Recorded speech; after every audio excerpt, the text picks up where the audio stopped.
बिस्मिल्लाहिर्रहमानिर्रहीम। अस्सलामु अलैकुम वरहमतुल्लाहि वबरकातुहू। नाज़रीन और सामीन, मैं मौलाना अब्दुस्सलाम आपसे मुखातिब हूँ। कोरोना वायरस के पेश नज़र शरई अहकाम और एहतियाती तदबीर आपको बताना चाहता हूँ। सबसे पहले रुजू इल्लल्लाह और तौबा। हमें अल्लाह ताला की तरफ मुकम्मल तौर पर इस मौका पर ध्यान करना चाहिए और अल्लाह की ज़ात पर मुकम्मल तौर पर हमारा अल्लाह की तरफ रुजू होना चाहिए।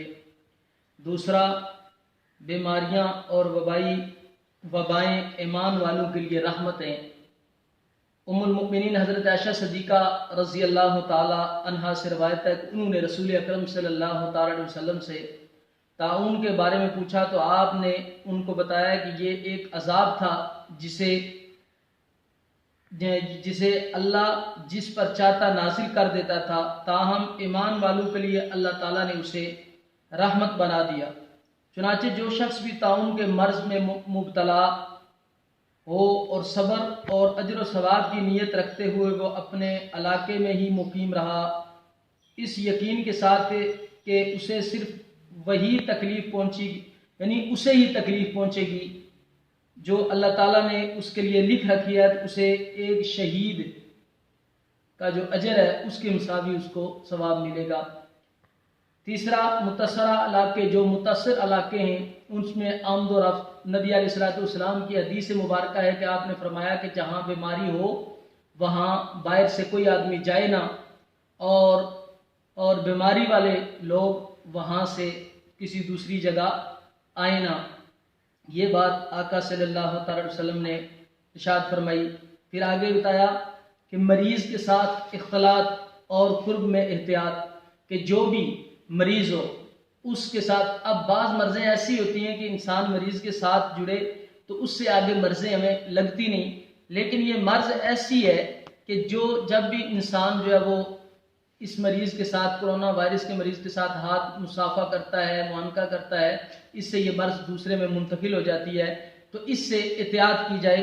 यहाँ तक कि इस पे नबी अलैहिस्सलाम की हदीस मुबारक भी है कि आप अलैहिस्सलाम की हदीस का मफ़हूम है कि एक दफ़ा एक सहाबी आए तो वो यानी इस्लाम कबूल करने के लिए तो कोर्ट के अंदर इस तरह मुब्तला थे, उन्होंने बैत करनी थी।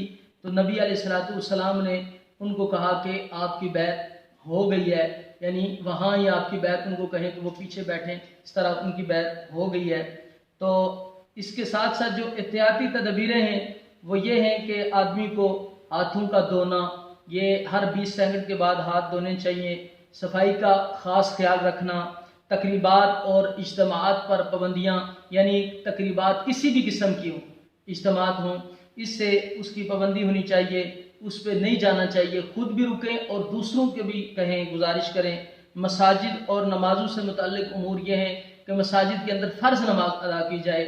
सुन्नतें वुज़ू ये घर से करके आना चाहिए, मस्जिद के अंदर फ़र्ज़ नमाज अदा की। फिर जो बाकी सुन्नतें नफल वगैरह रहते हैं वो भी घर के अंदर जाके यानी आदमी को अदा करने चाहिए। तो ये सारी एहतियाती तदबीरें हैं। मसनून चंद अमाल हैं जो हमें करने चाहिए। सबसे पहला अमल मसनून वो ये है कि इस्तिग़फ़ार की कसरत करनी चाहिए। इस्तिग़फ़ार की, अस्तग़फ़िरुल्लाह रब्बी मिन कुल्लि ज़ंबिन व अतूबु इलैहि। दूसरा, आयत करीमा की कसरत, ला इलाहा इल्ला अंता सुब्हानका इन्नी कुन्तु मिनज़ ज़ालिमीन। इस तरीके से मुफ्ती तकी उस्मानी साहब ने एक वजीफ़ा बताया कि 3 मरतबा सूरत फातिहा और 3 मरतबा सूरत इखलास, और इसके बाद 303 मरतबा हस्बुनल्लाहु व निअमल वकील। इस चीज़ को हमें जो है वो ज़्यादा से ज़्यादा इस चीज़ का एहतमाम करना चाहिए। अल्लाह ताला से दुआ है कि अल्लाह ताला इस जो ये वबाई अमराज में से ये मर्ज़ है जो कोरोना वायरस, इससे मुझे भी और आप सब दोस्तों को भी और पूरी दुनिया के हर इंसान को अल्लाह ताला इस मर्ज़ से हमें महफूज रखे। हमारी खुसूसी दुआएं हैं कि अल्लाह ताला हमें ऐसे मर्ज़ों से बचाए। और आखिरी गुजारिश आपसे ये है कि हमारे इस चैनल को आप सब्सक्राइब करें और लाइक करें, ये लाइक करना ना भूलें। अल्लाह ताला मुझे और आपको इन सब बातों पर अमल की तौफीक अता फरमाए।